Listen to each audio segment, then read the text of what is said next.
Des lycéens qui feront peut-être pour les plus studieux leur spécialité en oncologie, car les besoins sont immenses face au fléau du cancer. Plus de 32 000 nouveaux cas chaque année pour notre seule région Occitanie. La recherche progresse et la prise en charge des patients évolue, comme l'hospitalisation à domicile moins contraignante. C'est le dossier du 19-20 signé Nathalie Fournis et Pascal Félix. Séance de consultation quotidienne entre infirmières et médecins de l'antenne chargée de l'hospitalisation à domicile. Ce qui me surprend, c'est qu'elle accepte la sous-cute pour la PCA. Il faut poser la question à l'oncologue. L'occasion d'échanger sur les cas particuliers des patients suivis dans ce dispositif. Pour préparer le matériel et les médicaments nécessaires aux soins, la logistique s'organise. Les infirmières ne doivent rien oublier. Les chimios par voie veineuse, c'est des caisses comme ça qu'on doit prendre avec nous. Donc ça, il faut le prendre avec nous à domicile. Donc ça nous fait quand même du matériel supplémentaire à prendre, mais c'est nécessaire parce qu'il y a tout le matériel qu'il faut que pour la chimio. La prise en charge des soins à domicile, une alternative à l'hospitalisation.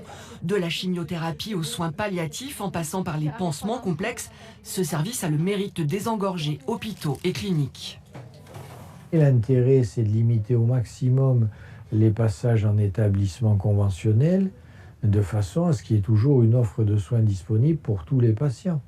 Et si en plus les patients y trouvent leur compte parce que c'est plus agréable d'être soigné chez soi que de prendre un véhicule sanitaire pour aller dans une structure de soins, mais tout le monde s'y retrouve et le patient ayant meilleur moral s'en trouve mieux soigné. Et bonjour Monsieur Gracia. Bonjour, comment allez-vous? Ça va et vous? Je me souviens de vous, voyez. Le patient a besoin de parler quelquefois, hein, de ce qu'il a ou de ce qu'il a eu. En fait, il le dit pour avoir aussi un retour, je veux dire, de l'infirmière, à savoir, bon, ça va aller mieux, enfin bon, voilà. Donc ça fait plaisir, ça fait plaisir. Alors qu'en clinique, non, ça, on ne peut pas l'avoir. Ou alors on vous donne un comprimé.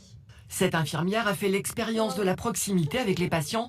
Aujourd'hui, elle vient enlever la pompe à morphine que Ressus porte depuis 3 mois. Le protocole de sécurité est tout aussi rigoureux qu'à l'hôpital. On était sécurisés parce qu'on savait qu'elles allaient venir tous les jours, que si on avait un problème, c'était tous les jours, 24 heures sur 24, 7 jours sur 7. Et ça, c'est vraiment appréciable. Oui, c'est sécurisant, bien sûr. Oui. C'est vraiment... on se sentait vraiment allégé. L'hospitalisation à domicile est encore méconnue des professionnels de santé. 250 patients sont aujourd'hui pris en charge chaque mois en Haute-Garonne.